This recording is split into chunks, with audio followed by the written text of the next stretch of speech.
Hey, welcome back to Cooking for the Hungry. My name is Papa and I am cooking for the hungry. Well, we're still in the series of protein. This is part two. We're going to talk about fish and all those sorts of things, seafood, freshwater fish, and so on. But I do want to make a clarification here for people who do not know. Probably the highest protein meat or flesh that you can eat is cooked chicken. It usually has the most protein of all of it. Pork and beef come in second.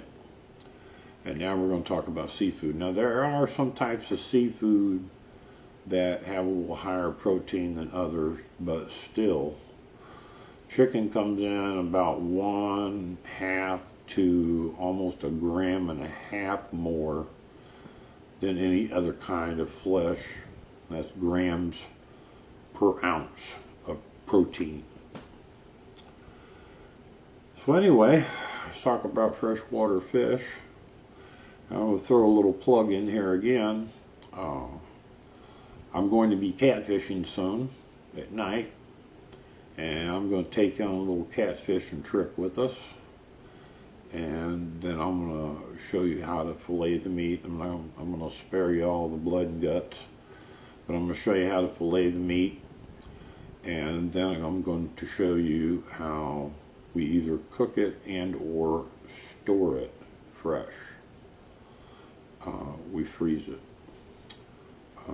So anyway, I'm going to call it from the lake to the table, catfish. Anyway, one of the things that I would tell you about freshwater fish, that I always soak it in light salt water for just a little while. Maybe an hour or so. I don't like that gamey taste. Some freshwater fish has got real gamey taste, and some of it has real light taste that you don't need to do that to. Most fresh catfish, if they're caught in a clean environment, I really don't take any time to soak them in salt water. Crappie, bluegill, white bass, things like that. They're all real light, fleshy, and real clean tasting, really good tasting stuff. But then you have like drum and carp. Some people eat those. I do not. And things along those lines, different kinds of suckers. And you'll hear all kinds of ways people would deep fry them or the way they cook them. The important thing is that they're cooked, done, but not overdone. It's easy to overcook fish of any kind or seafood of any kind. It's very, very easy to overcook it. So you don't want to overcook it. Sometimes when I've gone to places with people and they serve catfish, catfish dinners, I'd say probably 75% of the time that catfish is overcooked. It's real crunchy and hard around the edges. No, good catfish is cooked right. First it's got to be filleted right, and then it's got to be cooked right. Filleting out your meat, that gets to be kind of an art. You first try it. If you want to try it, the first time you try it, or a few times, have somebody show you, and you may tear it up pretty bad. That's okay. That's the way we learn. But if you get your meat, you got your catfish or whatever kind of meat you're cooking. Make sure, again, do not overcook it. but make sure it is cooked.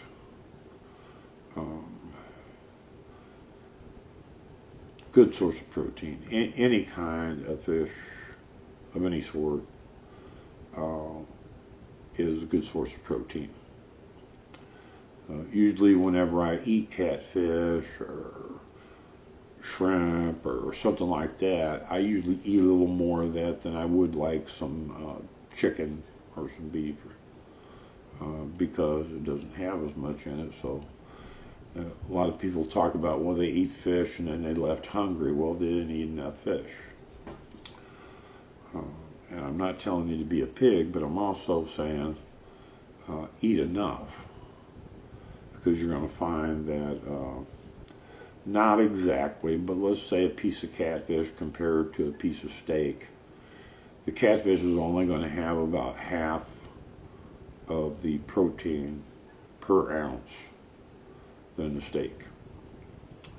So, and that's not exact. I could give you exact numbers, but I'm not going to bore you with all that stuff.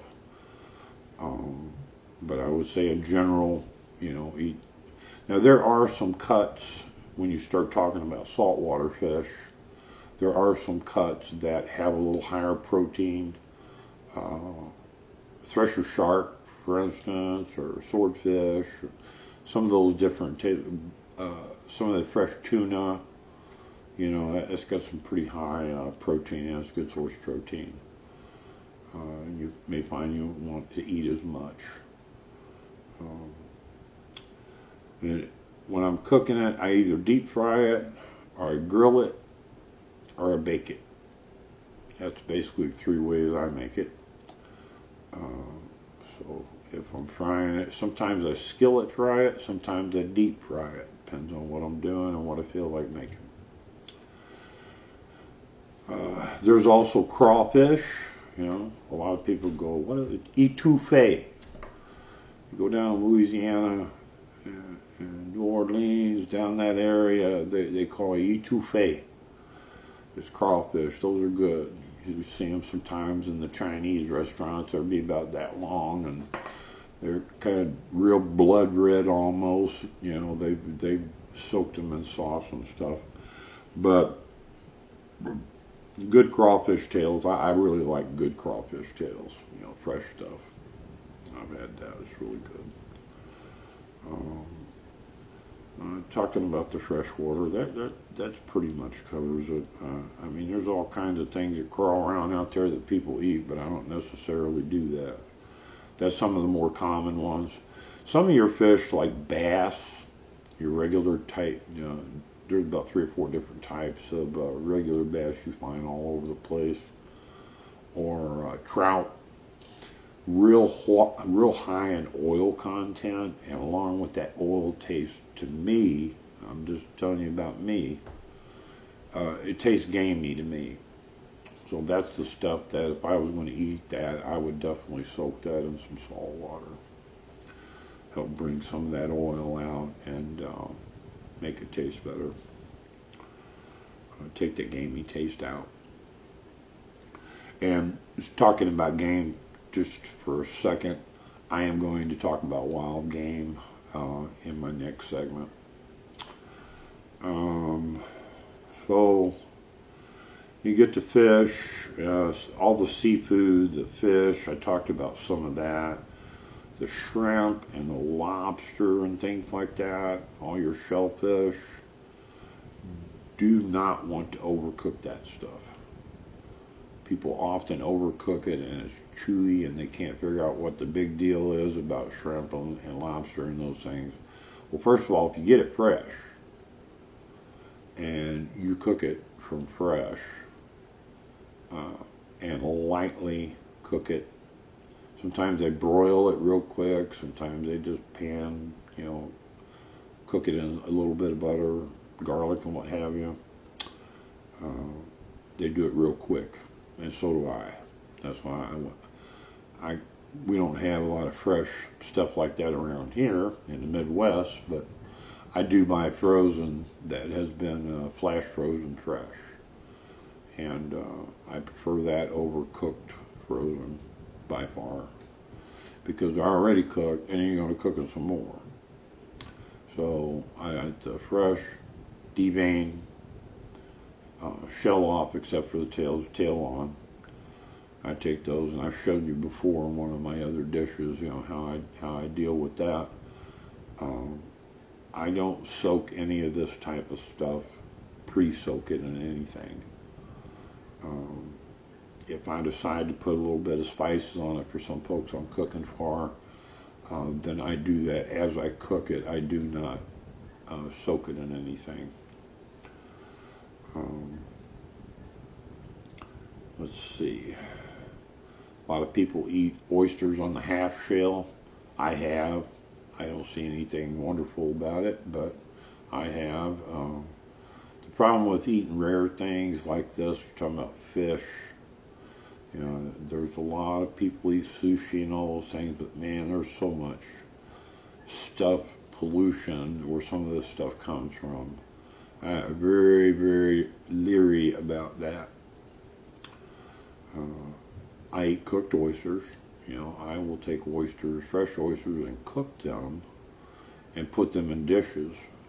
One of the favorites of my family usually around Christmas time, I make oyster dressing to go along with whatever it is we're having, ham, turkey, whatever. And they like that. We like that a lot.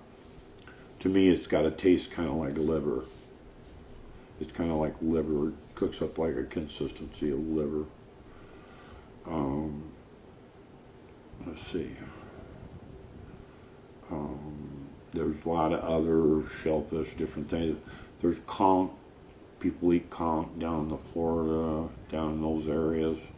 I've had that once. It's a big sea snail. I didn't say anything wonderful about it, but if you had to live on it, you got to live on it, you know. Let's see. There's squid, octopus, things like that. You know, if that's overcooked, it's like rubber. So getting that fresh and cooking that not too long is the best way to have it. My wife and I have had octopus several times. We used to put together a mixture of things and serve it in a kind of a cream sauce, like a linguine creamy sauce, you know, for Parmesan. That pretty much covers, you know, the seafood and the freshwater fish. Just remember, don't overcook it and don't undercook it. Look up the times that you should cook stuff like that, you know. For me to give you all the times on all these different things is just going to make this video way too long. But I know I can tell whenever I'm cooking something, I can tell by the way it looks that it's done.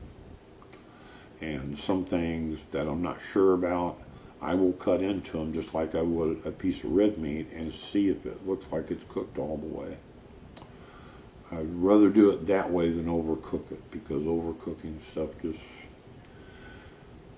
fish of any kind, seafood of any kind, it's just not very good whenever you overcook it. And if you make a dish with it in it, make sure that when you heat it back up, you may freeze some. I do it all the time, you know. If you freeze a dish that's got some seafood in it or fish, make sure that you don't heat that up too much. And the way you do that is you got to let it thaw out to room temperature right before it gets to room temperature, and then warm it up in the microwave very quickly. Don't put it in a pan and cook it too long to warm it up. And another thing about cooking is there's different ways of making things. Believe me, a lot more than I know. And I know I've had several different kinds of things. One of the things that you know, I worked out on the West Coast for a long time, and a lot of the ladies that came in to work, they bring ceviche with them. And that's basically fish in a tomato, pepper type base with some seasoning, cilantro and different things, and lemon. And between the lemon and the tomato and the peppers, it actually cooks the fish. That's right. So they take and make that, and they'll put the fish in there, pieces of fish, and they'll put it in the refrigerator and leave it for 24 hours. Voila, you got ceviche. It's pretty good. So anyway, I guess that's about all I got for this segment. Next time we're going to be talking about beans and grains and different things like that. Another form of protein, so there'll be a part 3. And I guess in the beginning of that, I'm going to talk about wild game. So we'll do wild game, and then we'll talk about beans and grain and different things like that in that whole one. That might be a little bit longer, but we'll get it all in, and then we should be done with protein. So anyway, thanks for tuning in. Y'all have a nice day.